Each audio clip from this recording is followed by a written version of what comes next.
حضرت علی رضی اللہ تعالیٰ عنہ کا ارشاد ہے،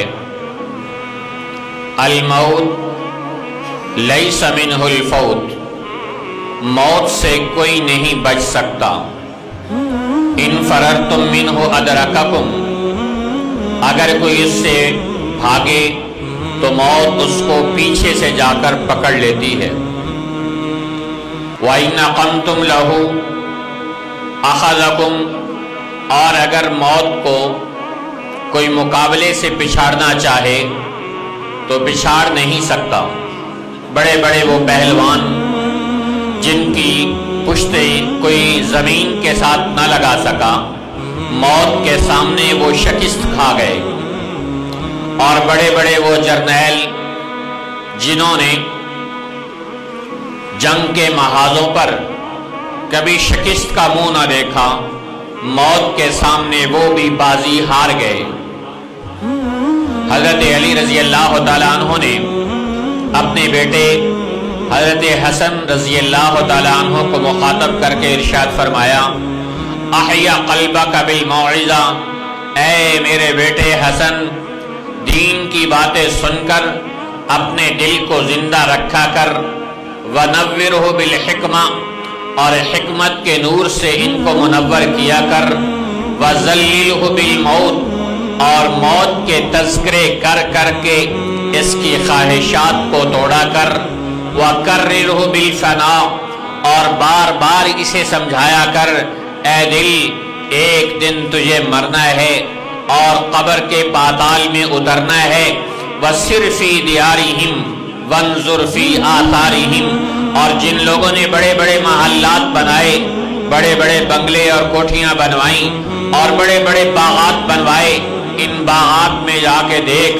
اور ان ویران محلات میں جا کر دیکھ کہ جہاں آج الو بھی بولنے والا نہیں ہے، اور وہ کھنڈرات میں بدلے ہوئے محلات، ان سے پوچھ این حلو این نزلو، ان محلات کو بنانے والے، ان کوٹھیوں کو بنانے والے اور ان باغات کو لگانے والے کہاں چلے گئے؟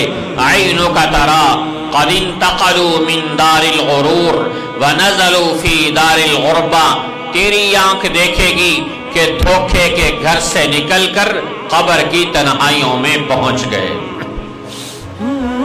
تو یہ موت ایک ایسی حقیقت ہے جو دن بدن ہر انسان کو اللہ کے قریب کر رہی ہے، آخرت کے قریب کر رہی ہے۔ انسان سمجھنے میں یہ سمجھتا ہے کہ میں دن بدن بڑا ہو رہا ہوں، حالانکہ ہو رہی ہے عمر مثل برف کم، رفتہ رفتہ لحظہ لحظہ دم بدم، ہر گھڑی ہر آن انسان موت کے قریب ہوتا چلا جا رہا ہے، وہ بڑا نہیں ہو رہا، وہ موت کے قریب ہو رہا ہے۔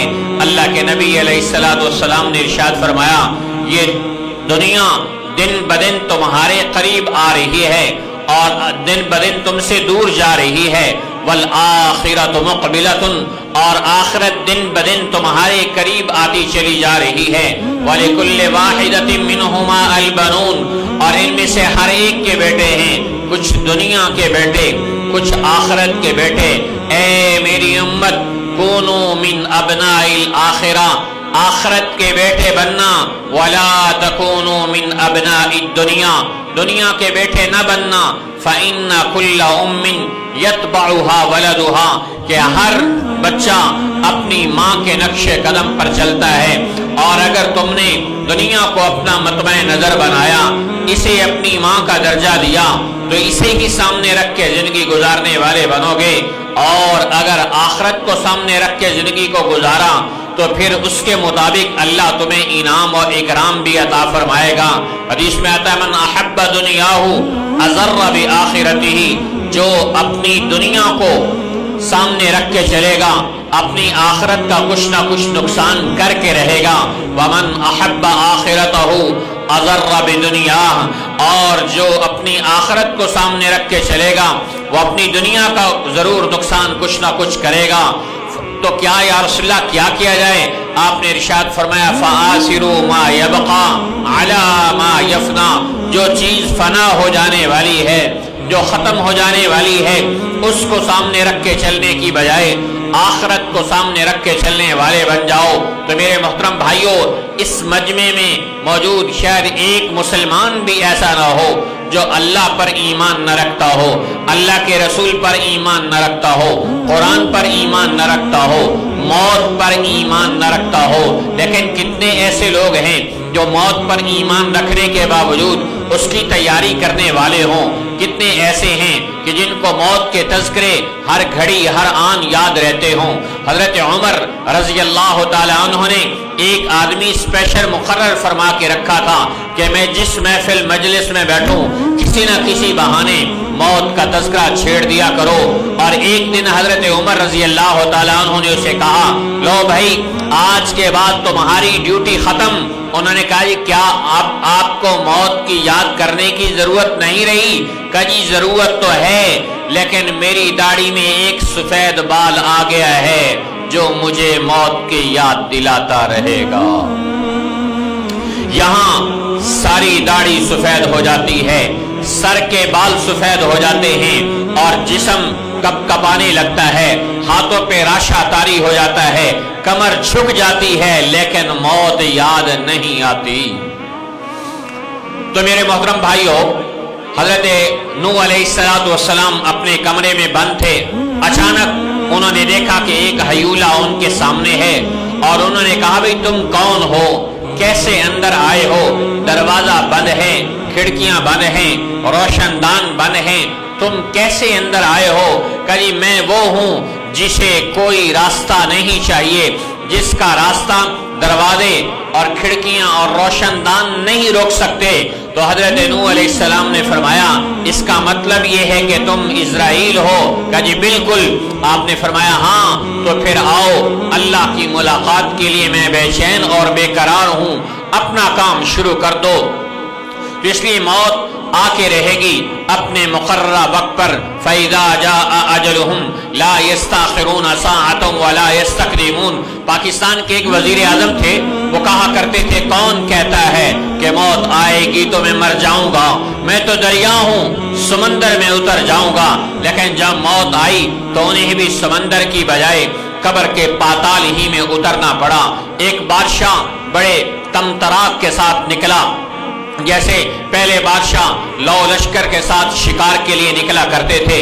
आगे पीछे फौज है और आवाम है और शिकार के लिए उसके रफका उसके साथ जा रहे हैं। अचानक एक पुल पर खड़ा हुआ एक फकीर बादशाह को कहता है, बादशाह सलामत, मेरा एक जरूरी काम है, मेरी एक फरियाद है, मेरी एक दरख्वास्त है, वो सुन लें। बादशाह ने अपने बादशाहत के घमंड में कहा, नहीं, अभी मैं शिकार के लिए जा रहा हूं, अभी मेरे पास वक्त नहीं, जब आऊं दोबारा घर में या अपने महल में उस वक्त आके बताना। उसने कहा जी इमरजेंसी काम है। कहा जी मेरे पास टाइम नहीं। वो फकीर पुल से उतरा और बादशाह के घोड़े की लगाम थाम के बादशाह के कान में कहा, बादशाह सलामत, मुझ फकीर का नाम इज़राइल है, मैं मौत का फरिश्ता हूं। बादशाह कांप गया, कहा खुदा के लिए चंद घड़ियां मोहलत दे दो, मैं पीछे जाके कोई सदका और खैरात कर लूं। इज़राइल ने कहा नहीं नहीं, फ़इज़ा जाअ अजलुहुम ला यस्तअखिरून साअतन वला यस्तक़दिमून। जब मौत आती है उसे कोई लम्हा आगे पीछे नहीं कर सकता। एक बादशाह था, वो खाता पीता बहुत था, बादशाहों को वैसे ही खाने पीने की कमी नहीं होती, तो खाते खाते मोटा हो गया और उसकी सेहत गिरने लगी, खाना बन नहीं और सेहत मुसलसल गिरने लग गई। बड़े डॉक्टर आए, बड़े इलाज वाले आए, हकीम आए, लेकिन किसी के इलाज से बादशाह शिफा नहीं पा रहा था। तो एक हकीम आया और उसने कहा, बादशाह सलामत, मैं आपको बताता हूं, मैं आपका इलाज करता हूं, लेकिन अफसोस ये है कि आपका इलाज करना अब कोई फायदामंद साबित नहीं हो सकता कि 30 दिन बाद आपने मर जाना है। उन्होंने कहा 30 दिन बाद मर जाना है, आपको कैसे पता 30 दिन बाद मेरी मौत आ जाएगी?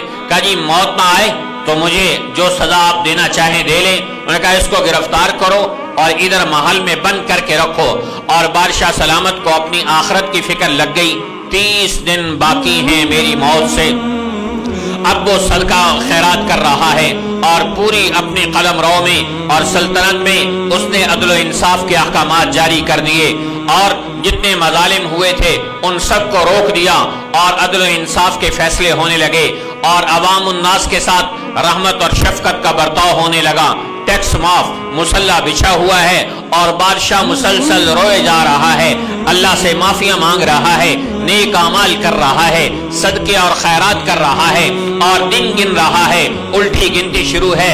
30 दिन 29 दिन गुजर गए, बाकी 28 दिन रह गए, 28 दिन गुजर गए, बाकी 27 दिन रह गए और गिनते गिनते यहाँ तक कि वो दिन आया बादशाह सलामत का खून खुश्क है, उसकी सेहत बहुत डाउन हो चुकी है और वो परेशान है।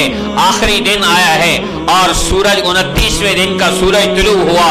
बादशाह ने कहा, सोचा कि ये सूरज तो तुलू हो रहा है लेकिन आज किसी वक्त भी मेरी जिंदगी का सूरज गुरूब हो जाएगा। सूरज निस्फुन नहार पे आया, बादशाह की सांसें अटकी हुई हैं, मौत ने ना आना था ना आ रही है और सूरज जाकर मगरिब की कूख में डूब गया। मौत ने ना आना था ना आई। बादशाह ने कहा, बुलाओ उस हकीम को। उसे बुलाया गया और कहा, तेरा सत्यानाश हो, तूने हमारे खून खुश कर दिए।